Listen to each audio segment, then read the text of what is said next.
கட்சிக்காக மக்களுக்காக அப்படின்னு நினச்சா தான் ஒருத்தர் தலைவராக இருக்க முடியும். இல்லை எனக்காக தான் கட்சி, எனக்காக தான் மக்கள் அப்படின்னு நினச்சாங்கன்னா அந்த கட்சியும் அந்த தலைமையும் போச்சு. இப்போ அந்த இடத்துக்கு தான் இவர் வந்துட்டார். இதுக்கு மேலேயும் எடப்பாடி அவர்களோட நம்ம கூட்டணியில் நீடித்தோம்னா ஒருவேளை எம்பி சீட்டு கிடைக்கலாம், அல்லது இன்னைக்கு பேசின இந்த நாக்கே வேற மாதிரி கூட பேசலாம், இல்லாமலும் போகலாம். ஆனால் குறைந்தபட்சம் நம்முடைய கட்சியாவது நம்ம தக்க வச்சுப்போம் அப்படின்ற மனநிலைக்கு அவங்க தள்ளப்பட்டிருப்பாங்க அப்படின்னு தான் நான் புரிஞ்சுக்கிறேன். எங்கேயோ ஒரு இடத்துல ஒரு சின்ன சாய்தல் அப்படின்றது தெரியுது. அப்போது இங்கே இல்லாத ஒரு சாய்மானம் இங்கே கிடைச்சிருக்கிறதாக அவங்க நம்புகிறாங்க அப்படின்னு தான் நான் புரிஞ்சுக்கிறேன். என்னமோ ஃப்ளைட் மோடில் இருக்குன்றீங்க. அவர் என்ன ஃப்ளைட்லேயா போயிட்டு இருந்தார் ஃப்ளைட் மோடில் போடுறதுக்குன்னு? பா, ஆடி போயிடுச்சு இந்த தமிழ்நாடு. இப்படி ஒரு கேள்வியை இது வரைக்கும் கேட்டே இருக்க மாட்டாங்க. பாலியல் வழக்கை வச்சு இவங்க அரசியல் பண்ணுறாங்க அப்படின்றது ரொம்ப அசிங்கம்ன்றாங்க. எதில் இப்போது சாவு வீட்டில் போயிட்டு நீங்கள் இலவு கேட்குற வீட்டில் போயிட்டு நீங்கள் விருந்து போடலையா, அப்புறம் இங்கே இசை கச்சேரி வைக்கலையா அப்படின்னு சொன்னால் எவ்வளவு கேவலமோ, அதை போல் இன்றைக்கி இந்த தீர்ப்பு வந்ததுக்கப்புறமா இந்த மாதிரி பேசுவது என்பது ரொம்ப மட்ட ரகமான ஒரு அரசியல். லிபர்டி தமிழ் நேயர்களுக்கு வணக்கம். இன்றைய நேர்காணலில் நாம் சந்திக்க இருப்பவர் பேராசிரியர் மஞ்சுளா அவர்கள். வணக்கம் மேடம். இப்போ 2026 தேர்தலில் கூட்டணி ரொம்ப முக்கியமாக இருக்கும்னு ஏற்கனவே முதல்வர் பேசியிருந்தார். கூட்டணி வலுவாக இருக்கிறதுனால தான் திமுக தொடர்ச்சியாக வெற்றி பெறுது அப்படின்னு சொல்லி முதல்வர் பேசியிருந்தார். இன்னொரு பக்கம் எடப்பாடி இந்த கூட்டணியை, திமுக கூட்டணியை எப்படியாவது உடைக்கணும்ன்ட்டு பல்வேறு திட்டங்களை வகுத்தார். ஆனால் எதுவுமே நடக்கலை. இப்போ அந்த கூட்டணியிலேருந்து தேமுதிக வெளியே வரக்கூடிய சூழல் இருக்கிறாங்க. ஏன்னா அந்த ராஜ்யசபா எம்பி கொடுக்கல அப்படிங்கிற ஒரு வருத்தத்தில் இருக்கிறாங்க. கலைஞருக்கு வாழ்த்து சொல்லி ஒரு அறிக்கைட்டு போடுறாங்க பிரேமலதா அவர்கள். காங்கிரஸ் தலைவர் செல்வ பெருந்தகை ஓப்பனாகவே டிக்ளேர் பண்ணுறாரு, நீங்கள் திமுக கூட்டணிக்கு, அதாவது இந்தியா கூட்டணிக்கு வந்துடுங்க, நம்ம தேர்தலை சந்திக்கலாம் அப்படிங்கிறாங்க. எடப்பாடி கூட்டணியை தக்க வைக்க முடியாமல் உடஞ்சி வெளியே வராங்கல்ல. திமுக கூட்டணி தான் உடைக்க முடியல, ஆனால் அவர் கூட்டணியை கூட காப்பாற்ற முடியல அப்படிங்கிற ஒரு கருத்து வருது. எப்படி பார்க்குறீங்க? அதாவது எடப்பாடி அவர்களை பொறுத்த வரைக்கும் தன்னை சுற்றி தான் மற்ற எல்லாத்தையும் அவர் பார்க்குறார். எப்போ எந்த ஒரு தலைவன் தனக்கு அப்புறமா தான் மற்றது அப்படின்னு நினைக்கிறாங்களோ அப்போவே அவங்க தலைவர் அப்படின்ற தகுதியை இழந்து விட்டார்கள். கட்சிக்காக மக்களுக்காக அப்படின்னு நினச்சா தான் ஒருத்தர் தலைவராக இருக்க முடியும். இல்லை எனக்காக தான் கட்சி, எனக்காக தான் மக்கள் அப்படின்னு நினச்சாங்கன்னா அந்த கட்சியும் அந்த தலைமையும் போச்சு. இப்போ அந்த இடத்துக்கு தான் இவர் வந்துட்டார். எடப்பாடி அவர்கள் உண்மையிலேயே என்ன சொன்னார் அப்படின்னா, பாஜகவுக்கிட்ட இனிமேல் ஒட்டும் கிடையாது, உறவும் கிடையாது.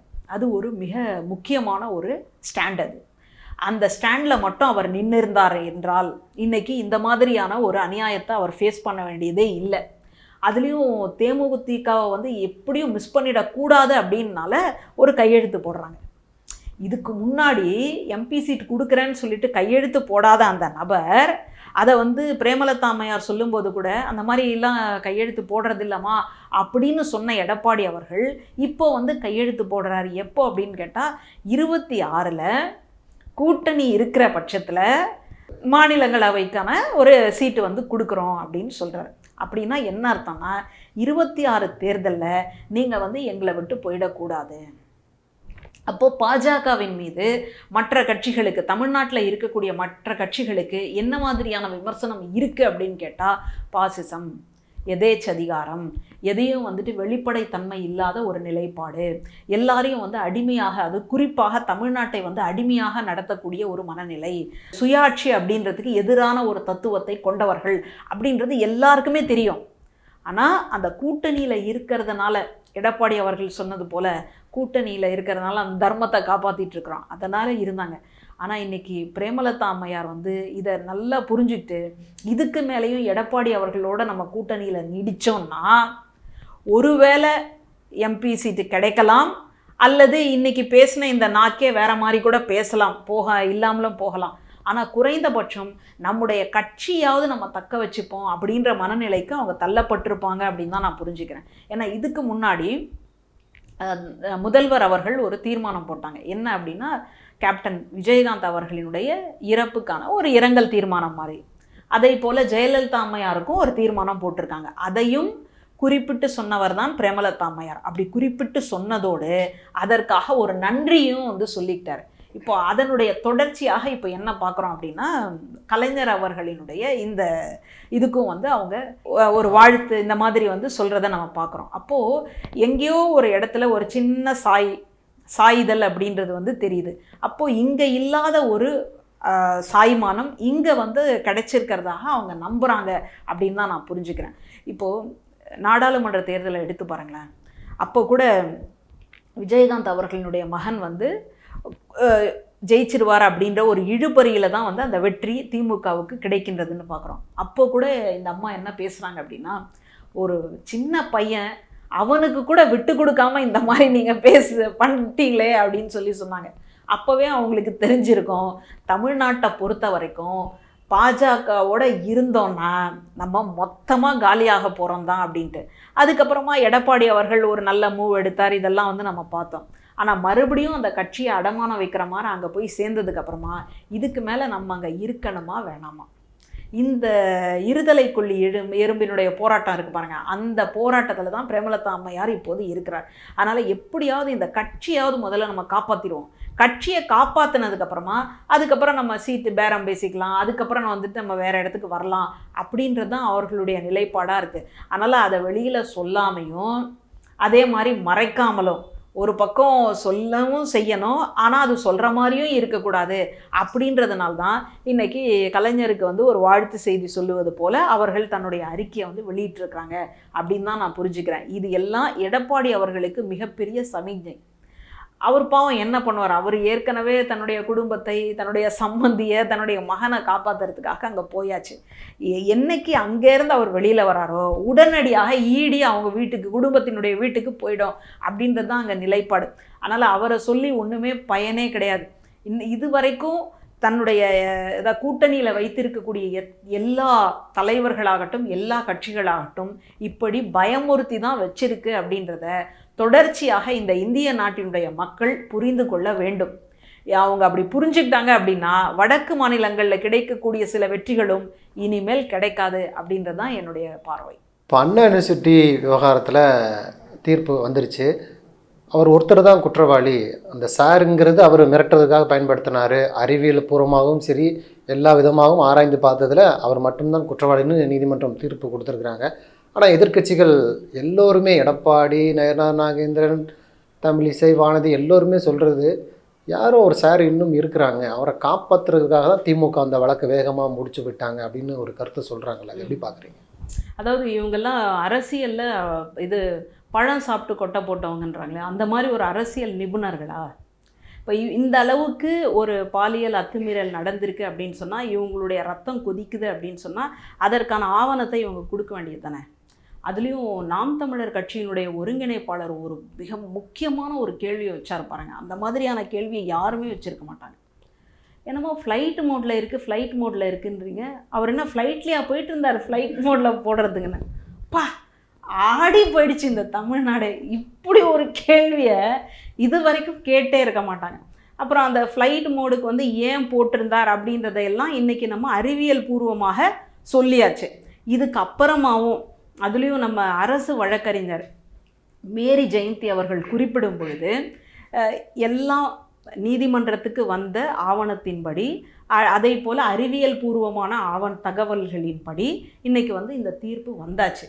இதுக்கப்புறம் இந்த தீர்ப்பு மேலே உங்களுக்கு ஏதாவது ஒரு சந்தேகம் இருக்குது, இல்லை இந்த மாதிரியான ஆவணங்கள் என்கிட்ட இருக்குது அப்படின்னு சொன்னால் அதை நீங்கள் கொண்டு வந்து கொடுத்துருக்கணும். நீதிமன்றத்துக்கு தன்னிச்சையாக அந்த ஆவணங்களை எல்லாம் எடுத்து விசாரிப்பதற்கான உரிமை இருக்குது. அப்படின்ற ஒரு பட்சத்தில் நீங்கள் அந்த ஆவணங்களை வச்சுக்கிட்டே நீங்கள் கொடுக்காம இருந்தீங்க அப்படின்னா அப்போது குற்றத்துக்கு வந்து நீங்கள் துணை போனவராக ஆக போகிறீங்க. இது ஒரு பக்கம். இன்னொரு பக்கம் எல்லாம் விசாரிச்சுட்டு தீர்ப்பு வந்ததுக்கப்புறமா அந்த தீர்ப்பை நோக்கி நீங்கள் இந்த மாதிரியான கேள்விகளை எழுப்புறீங்க அப்படின்னா இது நீதிமன்றத்தை அவமதிப்பதற்கு ஈடானது. அதற்கு வந்து சட்ட ரீதியான நடவடிக்கை எடுக்கப்படும் அப்படின்னு அவங்க வெளிப்படையாகவே சொல்லிட்டாங்க. அப்படி வெளிப்படையாக சொன்னதுக்கப்புறமாவும் இவங்க சும்மா இதை பேசிக்கிட்டே இருக்கிறாங்க அப்படின்னு சொன்னால் அப்போ இவங்க யார்? அப்போது இந்த சாருன்றாங்க இல்லையா, அந்த சாரை பற்றி இவங்களுக்கு தெரியும்னா அதை பற்றி இவங்க கொண்டு வந்து தர வேண்டியதுதானே. அப்போ இவங்க எந்த சாரை காப்பாற்றிக்கிட்டு இருக்கிறாங்க அப்படின்னு கேட்டால் ஒரே சார் தான். இந்த பொள்ளாச்சி பாலியல் வழக்கில் அதிமுகவினுடைய மிக முக்கியமான ஒரு நிருபர் இருந்தார் இல்லையா, அவருடைய மகன், அவர் எப்படி இந்த இதில் இந்த குற்றவாளிகளினுடைய லிஸ்ட்டில் அவர் எப்படி காணாமல் போனார் அப்படின்றது தெரியலையா, அந்த சேரை தான் இவங்க காப்பாற்றி வச்சுருக்கிறாங்க. அந்த சேரை தான் மாற்றி இந்த சேரு இங்கே சேரு அப்படின்னு சொல்லிட்டு இருக்கிறாங்க. இதுக்கு இவங்க கூட இருக்கக்கூடிய அந்த கூட்டணி கட்சிகள் எல்லாரும் சேர்ந்து ஒத்த குரலில் வந்து பேசுறது அப்படின்றது ரொம்ப பெரிய ஒரு அவமானம். தமிழ்நாட்டினுடைய முதல்வர் என்ன சொல்லியிருக்கிறாரு, எதிர்க்கட்சிகளுடைய திட்டம் தவிடுபடி ஆயிடுச்சு. அதாவது இந்த மாதிரி பாலியல் வழக்கை வச்சு இவங்க அரசியல் பண்ணுறாங்க அப்படின்றது ரொம்ப அசிங்கன்றாரு.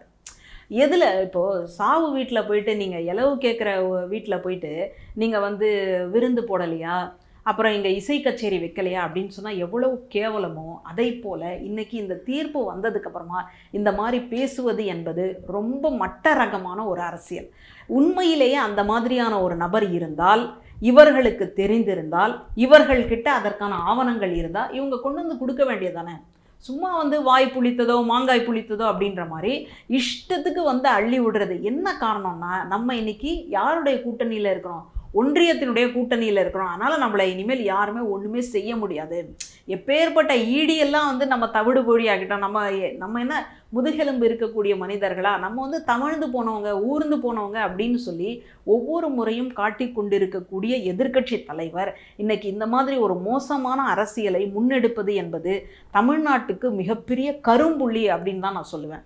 இந்த அளவுக்கு வந்து இவ்வளோ துரிதமாக ஒரு தீர்ப்பு கிடைச்சதுக்கு அப்புறமாவும் மறுபடியும் இவங்க அதையே பேசிக்கிட்டு இருக்கிறாங்க அப்படின்னா, அப்போ அறிவியலை இவங்க குற்றம் சாட்டுறாங்க.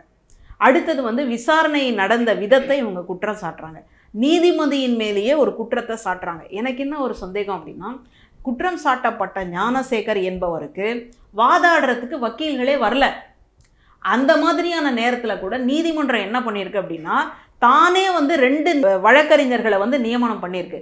அப்போது உண்மையிலேயே யாரோ ஒருத்தர் இருக்கிறாங்க அப்படின்னா, அந்த குற்றம் சாட்டப்பட்ட ஞானசேகரன் அந்த வழக்கறிஞர்கள்கிட்ட சொல்லியிருக்க மாட்டாரா? எனக்கு புரியல. எப்படியும் வந்துட்டு இந்த மாதிரியான தகவல்கள் வெளியில் கசிஞ்சிக்கிட்டே தான் இருக்கும். எஃப்ஐஆரையே கசிய விட்டவங்க தானே இவங்க. அப்படி இருக்கிற பட்சத்தில் இந்த ஞானசேகரனோட கூட யாராவது சம்மந்தப்பட்டிருந்தாங்கன்னா இந்நேரம் அது வெளியில் வந்திருக்கணும் இல்லையா? அதே மாதிரி இன்னும் ஒரு முக்கியமான தகவலையும் சொல்கிறாங்க. என்னென்னா, அந்த மாணவி, பாதிக்கப்பட்ட அந்த மாணவி கிட்ட ஒரு விசாரணை நடத்துகிறாங்க. என்னென்னா, இந்த ஞானசேகரன் வந்து யாரோ சார்கிட்ட பேசிகிட்டு இருந்தார் இல்லையா, அந்த மாதிரி பேசிகிட்டு இருந்த அந்த நேரத்தில் அது முடிச்சதுக்கப்புறமா நீங்கள் 2 பேரும் தனிமையில் இருந்தப்போ அவருக்கு வேறு ஏதாவது ஒரு ஃபோன் கால் வந்ததா? இது ரொம்ப ஒரு முக்கியமான கேள்வி. அப்போ அந்த மாணவி சொல்கிறாங்க, இல்லை அந்த மாதிரி எந்த ஃபோன் காலுமே வரல. அதை போலவே இவர் இந்த பெண்ணும் அவரும் இருந்த அந்த நேரத்தில், அந்த குறிப்பிட்ட ஒரு நேரத்தில் அவருக்கு இங்கேருந்து ஏதாவது கால்ஸ் போயிருக்கா, இல்லை வெளியிலேருந்து கால்ஸ் ஏதாவது வந்திருக்கான்னா இல்லை. அதுக்கப்புறமா தான் இவங்க சந்தித்து போனதுக்கப்புறமா தான் ஒரு எஸ்எம்எஸ் அலர்ட் ஒன்று வந்திருக்கு, உங்களுக்கு இதெல்லாம் மிஸ்டு காலில் இருக்குது அப்படின்றத அறிவியல் பூர்வமாக நிரூபணம் செஞ்சதுக்கப்புறமா கூட இவங்க இந்த மாதிரி பேசுறது அப்படின்றது ரொம்ப மிகப்பெரிய கேடு. எனக்கு என்ன சந்தேகம்னா, பொள்ளாச்சி பாலியல் வழக்கில் ஒரே ஒரு மொபைல் ஃபோனை கொண்டு போய் தான் கொடுக்குறாங்க. ஒரே ஒரு நபர் மீது மட்டும்தான் குற்றம் அப்படின்னு சொல்லி கொண்டு போய் கொடுக்குறாங்க. அதுக்கப்புறமா நீதிமன்றம் அந்த மொபைல் ஃபோனை எடுத்து பார்க்கும்பொழுது தான் அது யார் யாருக்கு போயிருக்கு, இந்த மாதிரி ஆபாச வீடியோக்கள் யாருக்கு அனுப்பப்பட்டிருக்கு, எங்கேருந்து மெசேஜ் வந்திருக்கு, இது எல்லாத்தையும் அந்த மொபைலை வச்சு தான் பார்த்து இந்த ஒரு நபர் கிடையாது அப்படின்னு சொல்லி செயின் ரியாக்ஷன் மாதிரி இவங்க இவங்க இவங்க இவங்க அப்படின்னு போய் இன்றைக்கி இத்தனை பேர் வந்திருக்கிறாங்க அப்படின்னு சொல்லி பார்க்குறோம். அப்போது அங்கே நீதிமன்றத்தில் இருந்த நீதிபதி வந்து அறிவாளி அப்படின்னும், இந்த நீதிமன்றத்தில் இருந்த நீதிபதி வந்து அந்த அளவுக்கு அவருக்கு திறமை பத்தலை அப்படின்னு இவங்க சொல்ல வராங்களா? எனக்கு தெரியல. அப்போ இவங்க ஃபோனை வச்சு இந்த விசாரணை நடத்தும் பொழுது அந்த ஃபோனுக்குள்ளே என்னென்ன தகவல்கள் இருக்குது, யார் யாருக்கு இந்த வீடியோ வந்து பகிரப்பட்டிருக்கு, அந்த மாதிரி இதெல்லாம் பார்த்துருக்கலாம் இல்லையா? இல்லை இவர் யார் யார்கிட்ட பேசியிருக்கார், ஒரு மாதத்துக்குள்ளே யார் யாருக்கெல்லாம் ஃபோன் கால் போயிருக்கு, இதெல்லாம் பார்த்தாலே தெரிஞ்சிருக்குமே. அப்போ மீண்டும் மீண்டும் இவங்க சொல்கிறது எதன் காரணம் அப்படின்னு கேட்டால், திமுகவின் மீது ஏதாவது ஒரு சேத்த வாரி பூசிட மாட்டோமா, இதைத்தான் இவர்களுடைய நோக்கமாக இருக்கே தவிர உண்மையிலேயே அந்த பாதிக்கப்பட்ட பெண்ணுக்காக இவங்க பேசுகிறாங்க அப்படின்னு சொன்னால் ஏன் அந்த இடத்துல வந்து சரியான பாதுகாப்பு இல்லை அப்படின்னு சொல்லி ஆளுநர்கிட்ட ஒரு வார்த்தை கேட்டிருக்காங்களா? ஏன்னா இந்த பல்கலைக்கழகத்துக்கெல்லாம் ஆளுநராக இருப்பவர், வேந்தவராக இருப்பவர் யார் அப்படின்னு கேட்டால் ஆளுநர். அப்போ ஆளுநர் வந்து இந்த அளவுக்கு அங்கே இருக்கக்கூடிய பாதுகாப்பு நடவடிக்கையின் மீது சட்டையே பண்ணாமல் இருக்கும் பொழுது இவர்கள் அரசியலுக்கு காரணமாக, அதுவும் அரசியல் என்பது என்ன அரசியல்னு கேட்டால் மோசமான கீழ்த்தரமான ஒரு அரசியலுக்காக இந்த மாதிரி பேசுவது என்பது ரொம்ப பெரிய ஒரு அவமானம். அதுலேயும் பெண்களினுடைய வாழ்க்கை வச்சு விளையாடுறாங்க, அதுலேயும் பெண்களே விளையாடுறாங்க அப்படின்றது தான் ரொம்ப பெரிய ஒரு அவமானம். நீங்கள் ஒரு நல்ல கட்சியில் போய் சேர்ந்தீங்கன்னு வச்சுக்கோங்களேன், குறைந்தபட்சம் ஒரு அநீதிக்கு எதிராக நீங்கள் குரல் கொடுக்காட்டி இருந்தால் கூட பரவாயில்ல. ஆனால் ஒரு நியாயமான தீர்ப்புக்கு எதிராக நீங்கள் ஒரு குரல் கொடுக்கறது அப்படின்றது நீங்கள் எந்த கட்சியை சார்ந்து இருக்கீங்களோ அதனுடைய வெளிப்பாடு தான் அப்படின்னு பார்க்குறோம். இவ்வளோ பேசுகிறீங்களே, சாக்ஷி மாலிக் போன்ற வீராங்கனைகள், மல்யுத்த வீராங்கனைகள் யார் மீது குற்றம் சுமத்தினாங்க? பிரிஜ்பூஷன் சொல்லக்கூடிய ஒரு நபர். யார்? அந்த மல்யுத்த சம்மேளனத்தினுடைய தலைவர். அவர் மீது இன்னைக்கு என்ன நடவடிக்கை விடுதலை பண்ணிட்டாங்க.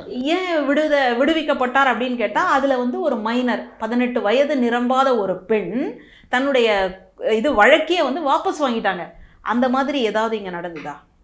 யோசிச்சு பாருங்கள். இந்த மாணவி அவங்களுடைய எஃப்ஐஆரை, முதல் தகவல் அறிக்கையை வெளியில் லீக் அவுட் ஆயிடுச்சுங்க. அப்படி லீக் அவுட் ஆனதுக்கப்புறமா கூட அந்த மாணவி வந்து உறுதியாக இருந்து அந்த வழக்கை வந்து முடிச்சு வச்சுருக்காங்க அப்படின்னு தான் நம்ம பார்க்குறோம். அது எங்கே இருக்குது? இவங்க கட்சிக்குள்ளேயே இப்படி ஒரு அட்டூழியம் நடந்ததுக்கப்புறமா அந்த பிரிஜ்பூஷன் சொல்லக்கூடிய அந்த நபரை நீங்கள் வந்து குற்றம் நிரூபணம் ஆகலை அப்படின்னு சொல்லி அந்த வழக்கை முடிச்சு வச்சுருக்காங்களாம். முடியலையாம், அந்த வழக்கை முடிச்சு வச்சிருக்கிறாங்க அப்படின்னு சொல்லும்போது அங்கெல்லாம் குரல் கொடுக்காத நீங்கள் இங்கே வந்து பேசுறது அப்படின்றது எவ்வளோ பெரிய அவமானம். 4 வருஷத்தில் எவ்வளோ பாலியல் வழக்குகள் இருக்குது, இது மட்டும் ஏன் இவ்வளோ வேகமாக முடியுது? அதிமுக பாஜக கூட்டணி ஆட்சிக்கு வந்தால் அந்த சாரை கண்டுபிடிச்சிருவோங்கிறாரு நயினார் நாகேந்திரன். சரி, இப்போ கூட ஒன்றும் பிரச்சனை இல்லையேங்க, உங்ககிட்ட தான் சிபிஐ இருக்குது. ஆட்சிக்கு வந்தவொடனே கண்டுபிடிச்சிருவோம். ஏன் அப்போ ஆட்சியில் இல்லாட்டி, ஒன்றியத்தில் உங்கள் ஆட்சி தானே இருக்குது. நம்ம எல்லாரும் ஒன்றியம் வந்துட்டு எல்லாருடைய மாநிலத்தின் மீதும் தன்னுடைய பார்வையை செலுத்திட்டு தானே இருக்குது. ஏன் அந்த இதை வந்து கொண்டு வர கூடாது, ஏன் அதை வந்து கொண்டு வர முடியாது அப்படின்னு கேட்டால், நீங்கள் அப்போ வேணும்ட்டே யார் மேலேயாவது சில பேர் மேலே வேணும்ட்டே, இப்போ எப்படி இடி வந்து அனுப்புறீங்க இல்லையா, அந்த மாதிரி வேணும்ட்டே கூட நீங்கள் குற்றம் சாட்ட போகிறீங்க அப்படின்றதுக்கு இதுவே ஒரு முகாந்திரம். ஆனால் நாங்கள் ஆட்சிக்கு வந்துட்டோம் அப்படின்னா, எங்களுக்கு யார் மேலே வந்து கோபம் இருக்கோ, யாரை வந்து நாங்கள் பழி வாங்கணும்னு நினைக்கிறோமோ அவங்க மேலே இந்த பாலியல் வழக்கை வந்து தொடுத்துடுவோம். இப்போ யோசிச்சு பாருங்கள், ஒரு மகிழா நீதிமன்றத்தில் இப்படி ஒரு நீதி வந்ததுக்கப்புறமா, தீர்ப்பு வந்ததுக்கப்புறமா, அந்த சொல்லப்பட்ட அந்த நீதிபதி ஒரு பெண் என்பதனாலே இந்த மாதிரி வந்து சொல்லப்படுறாங்களா? இந்த மாதிரி ஒரு கேள்வி இருக்கு இல்லையா? இதே இடத்துல ஒரு ஆண் இந்த தீர்ப்பை சொல்லியிருந்தா இந்த மாதிரி நீங்கள் பேசுவீங்களா? ஒரு பெண் ஒரு தீர்ப்பை சொல்லியிருந்தாங்க அப்படின்னா அந்த தீர்ப்பின் மீதே நீங்கள் மறுபடியும் ஒரு கேள்வி எழுப்புறீங்க அப்படின்னா அப்போ எவ்வளோ மோசமான ஒரு மனநிலை. அப்போது இந்த மண்ணில் பெண்களுக்கான நிலைப்பாடு என்ன? ஒரு கட்சியில், ஒன்றியத்தில் இருக்கக்கூடிய கட்சி பெண்களை என்னவாக பார்க்கிறது? மல்யுத்த வீராங்கனையாக இருந்தாலும் சரி, அண்ணா பல்கலைக்கழகத்தில் இருக்கக்கூடிய ஒரு சாதாரண மாணவியாக இருந்தாலும் சரி, சாதாரணமாக ரோட்டில் வந்து நடந்து போகக்கூடிய ஒரு பெண்ணாக இருந்தாலும் சரி, எல்லாரையும் எப்படி பார்க்குறீங்கன்னு கேட்டால் ஒரு பாலியல் பொருளாகத்தான் பார்க்குறீங்க அப்படின்றத இதை வச்சு தெரிஞ்சுக்கிட்டோம் இல்லையா? அப்போது ஒரு மகிழா நீதிமன்றத்தில் ஒரு நீதிபதி எல்லாத்தையும் பார்த்து அலசி ஆராய்ந்து ஒரு 5 மாதம் கழித்து ஒரு தீர்ப்பை சொல்லியிருக்கிறாங்க அப்படின்னா, நாங்கள் ஆட்சிக்கு வந்துட்டா அந்த தலைமறைவாக இருக்கக்கூடிய சாரை கொண்டு வருவோம் அப்படின்னா அப்போ இது எந்த மாதிரியான பேச்சு? அப்போ எங்களுக்கு யாரை பிடிக்கலையோ அவங்கள கொண்டு வந்து நிறுத்த போகிறோம், நாங்கள் ஆட்சிக்கு வந்துட்டா அந்த நீதித்துறையே எங்களுடைய கட்டுப்பாட்டில் தான் வரும் அப்படின்ற எதேச்சதிகாரம்னு சொல்கிறோம் இல்லையா, அந்த மனநிலையில் இருந்து தான் இன்றைக்கி நயினார் நாகேந்திரன் அவர்கள் பேசுகிறார் அப்படின்றத நான் புரிஞ்சுக்கிறேன். இப்போது ஆட்சிக்கு வர்றதுக்கு முன்னாடியே இப்படி பேசுகிறாங்க அப்படின்னா, ஆட்சிக்கு வந்துட்டாங்கன்னா தமிழ்நாட்டினுடைய நிலைமை, குறிப்பாக பெண்களினுடைய நிலைமையை யோசிச்சே பார்க்க முடியல. அப்படியான ஒரு காலம் வந்துவிடக்கூடாது அப்படின்றதான் நம்ம எல்லாருடைய ஒரு மனநிலையாக இருக்குது. அதனால்தான் இந்தியா கூட்டணி அப்படின்றது இந்த அளவுக்கு வலுவாக நின்று இன்றைக்கி போராடிக்கிட்டு இருக்கு அப்படின்றதான் நான் புரிஞ்சுக்கிறேன். நன்றி மேடம், நிறைய நல்ல தகவல்களை நேயர்களுக்கு சொல்லியிருக்கீங்க. உங்களுடைய நேரத்துக்கு மிக்க நன்றி.